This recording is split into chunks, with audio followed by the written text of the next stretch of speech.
Hey everybody, welcome to the Streets to Suite show. I'm Kason Morris, one of your hosts, CEO of Kason Morris Ventures, and really excited to bring you this episode today.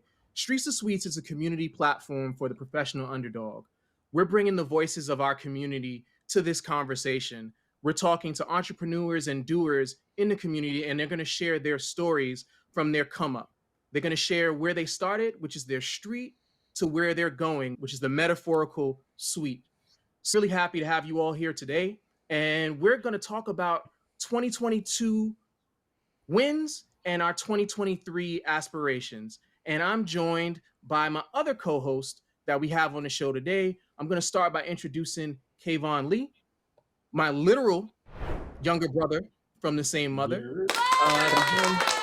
Then, yeah, let's go. Appreciate the applause. Let's Appreciate the go. applause. The young Thundercat and DEI consultant extraordinaire. Take it away. You're welcome. Thank you, everyone. My name is Kavon Lee. Like my big bro was saying, I am a DEI practitioner with over 11 years of professional experience working in underserved communities, helping amplify the voices of underrepresented groups. I'm also the founder and CEO of Vonley Ventures, where we help businesses operationalize and maximize their potential by investing in DEI initiatives. I'll kick it over to our other host and partner, Chris, from a live studio team. Hey, thank you guys for the introduction. My name is Chris. I can keep it short and sweet. Born and raised in the Bronx. I have a long-time career in UX design, just recently pivoted over into production and content and long-form production and everything that you're seeing here as of 2020. But yeah, this is my specialty. This is the bread and butter now. If you need work, you know where to come to. I will hand it over to Kevway, who is another extraordinary piece of this team. Yeah, Kevway, take it over. Hey y'all, I am Kevway. I am the founder of the Virtual Hustler Agency. It's a business support agency for entrepreneurs, business owners to help streamline their back end and their operations. Super excited to dive right in. Nice. So the topic we're talking about today is 2022. You know, what's happened? What are we thankful for here? What are our wins? What are some of our losses? I don't know. Who would like to kick it off first? I'm happy to start if that makes sense, unless somebody else wants to step in. I guess I can start. 2022 has definitely been a learning year in terms of just pushing myself forward. There's some roles in my business that I'm realizing are lacking, and I need to put more emphasis on those. But otherwise than that, I've been winning in terms of getting systems together, really focusing, shaping the process that people go through when interacting with our organization and what does it look like when people want to do a show, and making this all systematized so that we can scale up and give everyone that same consistent experience. It's been hard, I'm not gonna lie. Now we're just focusing more on like marketing sides of things, and it's getting really hard. It's definitely not my it's not my forte in terms of putting myself out there, even though it's weird. I own a production company. People make content and put themselves out there. So I should have my own show and I should be doing this stuff. But yeah, You will be doing it in that's 2023. yeah, that's the next goal. That's the next goal. But yeah, that's a little bit about what I've been dealing with in 2022 so far. I'm sure as you guys start to bring up and talk about your stories, I'll start to bring up some more goals and wins and losses that I've had. But just to start off, those are some wins and losses that I've had. Nice. I appreciate you kicking it off and sharing. And actually, the point of having you all on the show, you guys are my backups. Like when you think about to that point around systems, it was a big goal for me to put together a team to really grow the brand from a content perspective, from a production perspective, from a consulting perspective, branching into more DE and I work, considering that I already do a lot of learning development work. And then most importantly, the back end systems and operations, having Kevway, marketing extraordinaire and operations guru in our back end, I think is really going to be helpful toward the targets for 2023. But outside of that piece, I definitely had some wins. I had some executive wins, transitioning to a pretty high level executive role at a Fortune 500 company, doing great work. And that's been really, I've learned really valuable lessons there. Also, have picked up in my speaking business through partnerships, really speaking and evangelizing a lot of the things that I talk about in relation to being an agent of your own change in career and life design and helping people design their best work and lives for maximum success. And I look forward to growing those ideas because I have very lofty targets. I'm trying to hit millions of people with these ideas because we're in a world today where change is your only constant.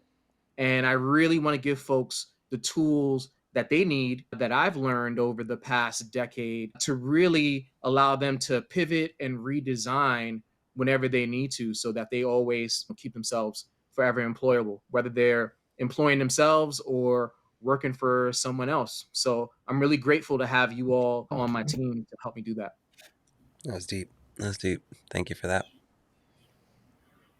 And I'll just piggyback off of what you were saying, Kason. I think for me, 2022 was really just providing the space for intentionality and accountability. So really being intentional about the decisions and the actions that I make with regards to my career trajectory. So I come from a service background, so spent about 5 years of my career in government. I recently made a pivot to the private sector as a consultant, where I'm now serving as a VP of DE&I. And honestly, the skills that I'm acquired over the last year definitely been amazing, and it's definitely filled a gap for me and led me to open up and launch my own business. So I'm taking what I've learned this past year and really holding myself accountable to become a better practitioner and really amplify the voices of the folks around me. Nah, that's amazing to hear. Real talk, skills are the new currency. These are the things that catapult us forward. So love to hear that you have excelled and gained promotions in your current role to a VP level, and you're going to continue to grow those skills into your next stage. What about you, Kevway? Yeah, similar to Kavan, very similar, moving from like a different shift. So I was in government like Kavan and I transitioned over to marketing. And a large part of that was entering into a new corporate environment, building a new kind of brand for myself in corporate America, trying to get more into that C suite and really trying to scale within corporate America and climb the ladder. And I think outside of that, business wise, it was like, really starting to create a brand for the virtual hustler. So I've been working with entrepreneurs for 5-6 years, but really starting to take, because I think everybody needs a digital footprint in the world. So really starting to do that for myself and my business so that I can build a personal brand that I can potentially learn how to really monetize to its fullest potential. I love that. Really powerful. I actually posted something today where I was looking at a little bit of research and thinking about predictions for 2023. I really think the side hustle is really going to reign supreme next year. When you think about all the change that's happening in the marketplace with people getting laid off and furloughed, but they have skills that they can monetize. So for those of you who are listening in, if you haven't heard, here more or less has a what I call a career portfolio. That means we may have a main thing working for a large business or a large client, but we also leverage our skills and our talents in other ways to add value on top of what you may consider that more traditional 9 to 5 work. And I really think that's where the future is going to be pushing. So let me ask you guys, do you think the side hustle mindset or the side hustle is here to stay?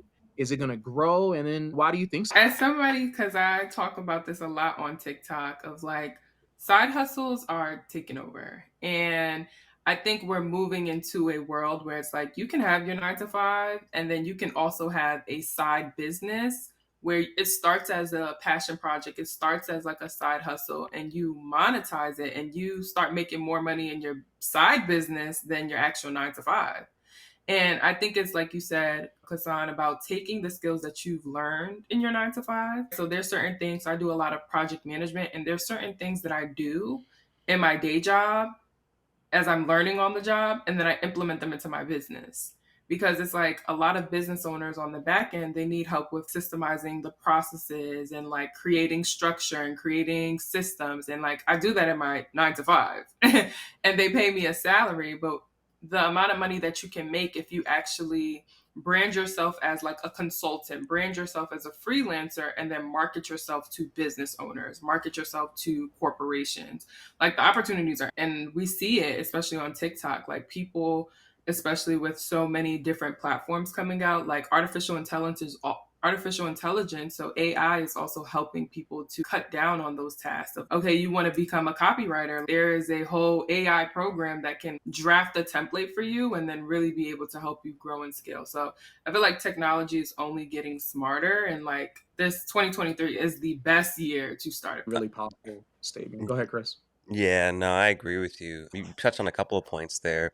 The first one I wanted to touch on was just like the whole skills thing. I agree with you both. I see like skills as the currency, but I also see it being one of these things where people have to, a lot of people still very much live in this spot where like they hate what they do, it sucks, and that cloudiness kind of like clouds their judgment of what that skill truly is and how it transfers. So a lot of this is just like taking stock of what you know how to do, taking stock of everything you do on a daily basis, and like taking the lens away from where I know I hate doing this, but like, how could I love doing this? You hate stocking the shelves at Foot Locker, but would you hate stocking the shelves at the NFL or that UFC, or like, you get me? Are there other spaces where like that might work for you? And then in regards to your whole technology thing, it's exponential. Like, it's getting crazier with every moment. We just had this whole thing on social media that went crazy where people were doing generated AI portraits of themselves. Like,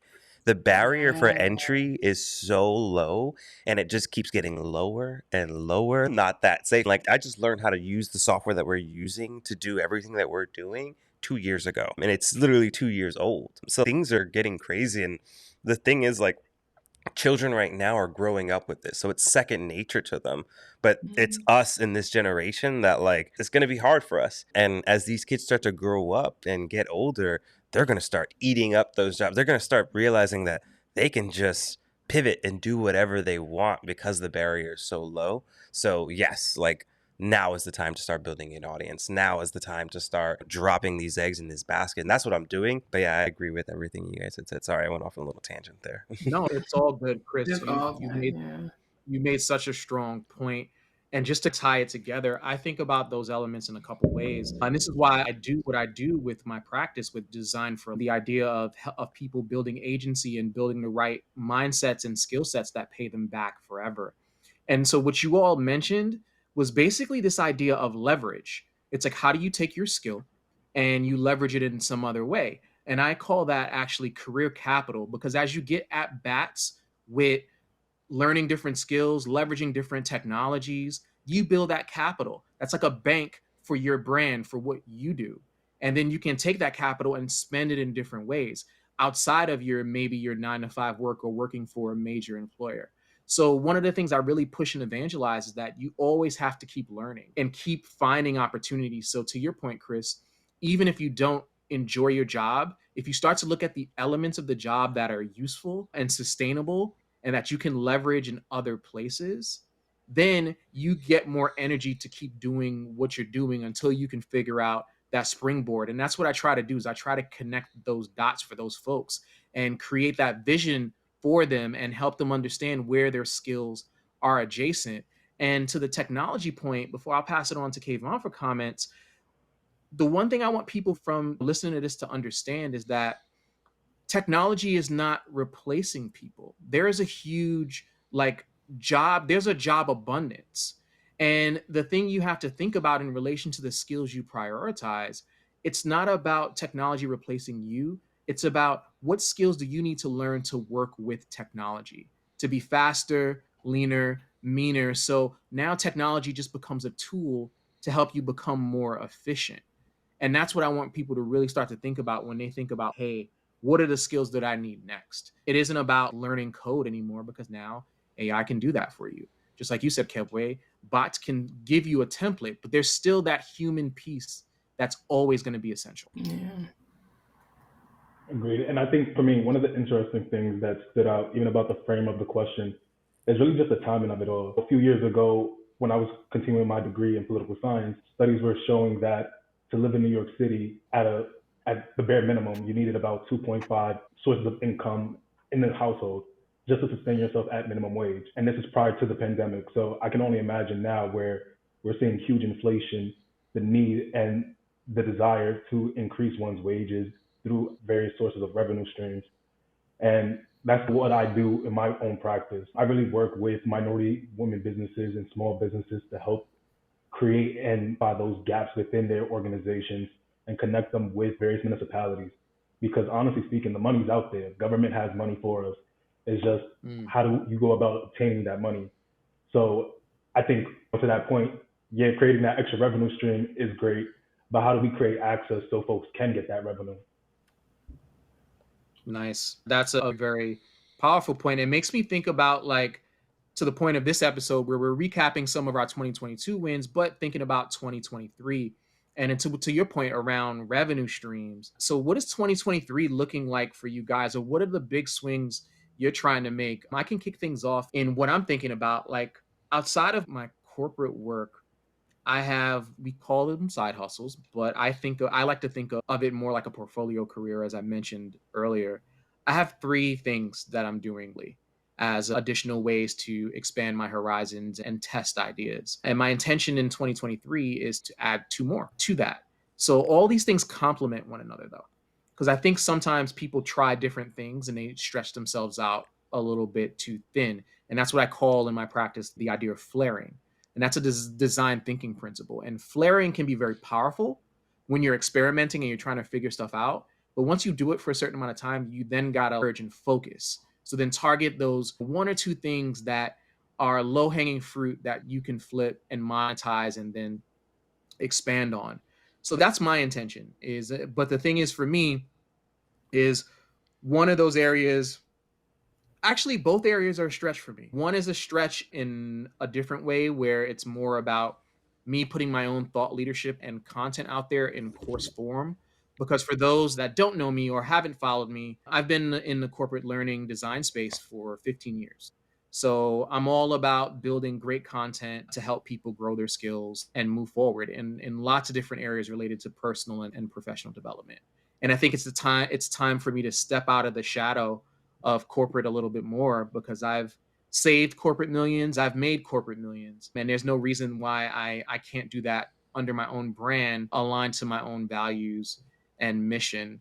And then the other thing is just a whole new venture for me entirely, like a whole new industry and sector. But that's something I'm familiar with, meaning in what I do with my career, because even though I empower people and I've always stuck to this narrative of helping people do more, I've done it across 5 different industry sectors, and I've redesigned my own career about 6 times at this point, and I'm working on number 7 in a really intentional way. Who wants to go next and talking about their 2023? I can go just to keep the order the same. So I touched on it a little earlier, but my goal for next year really is to focus on marketing, focus on raising our hand and letting the world know that we're here, that we exist, that we do awesome work, as well as continuing to expand on, continue to document our processes and build upon those in terms of creating a consistent outcome. But another big thing and a push of ours is like, how can I start to find different ways to create income, whether that's teaching people. I want to get more into consulting. I want to get more into studio builds. I want to get more into teaching people how to swim and using that as a means to hopefully get bigger ticket, higher ticket paying clients and get these projects that can hopefully help us sustain a little longer so that we can start to focus more on making our own content.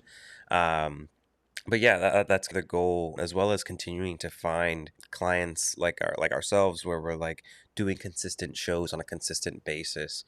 But yeah, I would love to hire someone next year. Fingers crossed. But yeah, those are like, that's everything I'm kind of like focusing on that's in the air. I could be a little more, I want to say, like detail oriented in terms of executing, but we're getting there. There are no fingers crossed. It's going to happen because you're going to continue to scale and you're going to need that support to Yeah. scale. So you got to speak those things into Yeah. existence. Yeah. Anyway, what about you? Yeah, definitely resonate with a lot of it. I think for me, it's building more in terms of marketing. So, like, I was able to really this year, January, I started on my TikTok platform in January and I have about 30,000 followers. Our goal is to continue Hey, to good grow shit. that. That deserves an Yeah, applause. grow Hold it. on. That Yeah. deserves an air horn. Run it. Run it. Yes. I think that's, like I always say, like, your digital footprint on the internet is very important.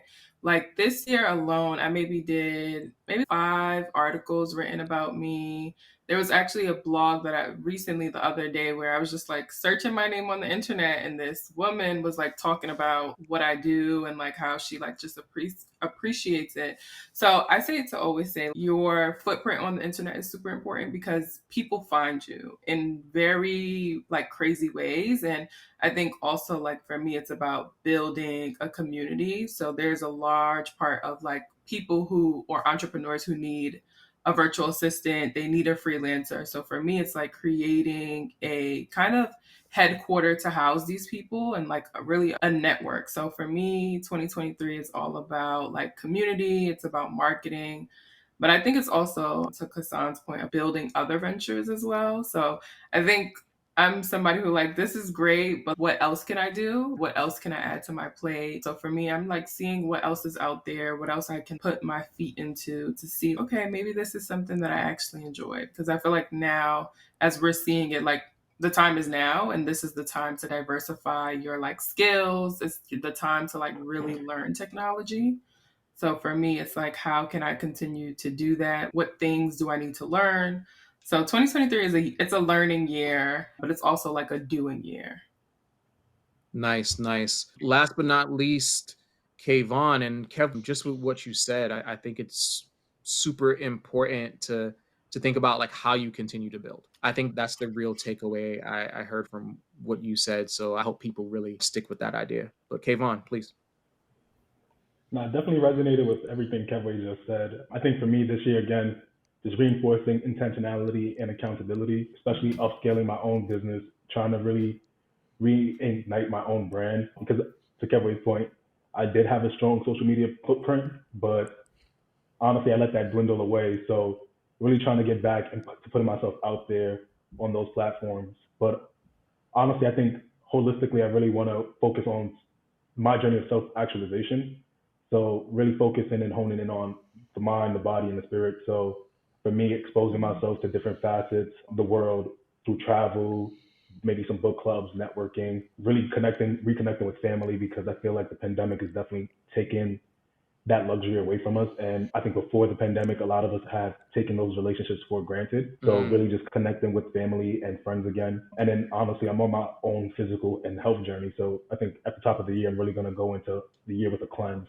Um, Kason, you already know I'm in the gym on a daily now with a trainer. I'm actually about to look into 2 other trainers, one for yoga and one for powerlifting. But really, again, just focusing on maximizing my holistic self through my mind, my body, and my spirit is my 2023 goal. Love it. I That love is that. life I gotta add design. that. Gotta Yes, add mine in that's a there round too. of applause. That is Yeah, I that got you. was I you got you. know. good. Appreciate those. That was And with that said, we have a lot of strong 2023 intentions, and this platform is not just for us. So this is us sharing we welcome others and we want to hear from others. So if you're listening and you have a story, a come up story that relates, feel free to reach out to any one of us. We'll be sharing our socials. Oh There you yeah, go. you can do that in there. You can catch me on the phone or Google Meets, whatever we do these days. If you want to have these curiosity conversations and figure out if I might be a fit to help you design and craft forward in your next stage, I'm happy to do that. But we welcome all kinds of practitioners, and as we move on to additional episodes, we're gonna talk about hard-hitting topics from other people who are super successful, millionaire entrepreneurs, specialists, and practitioners in DE&I and other spaces, and really looking forward to those interviews, those candid conversations, and bringing you these additional street to suite stories. Kayvon Lee here, signing off. If you want, feel free to book a call with me. I do consultations. My specialties are really within MWBE consultations, so I help minority women businesses upscale and maximize their potential by connecting to government agencies. So if you want someone you know looking to connect with me. I am signing off. If you are ever in need of a virtual assistant to really help streamline your back-end processes, your systems, or if you are interested in really entering into the world of freelancing and contracting, I'm your girl. And my name is Chris. founder of Alive Studios. We specialize in video podcasts, live shows, webinars, events, everything you see here. I scan the barcode below to check out the website and book your first session. And with that, we are the Streets Sweet It's fam. a Yeah, wrap. let's get out of here. What's our, All wait, right. what's our next episode? Oh wait, I'm gonna trigger the outro. Oh wait, do you want to talk about the next episode? Let's go for it. Let's Yeah. give them the. And We should talk. we should didn't talk even about say Happy New Year. that. Oh, you're right. You're Like, right. what? You know, we're already pumping into the next thing. I wish you all a happy new year. I wish everyone listening a happy new year filled with vision and intention, and that you're able to manifest everything that you need to live your best life and do your best work.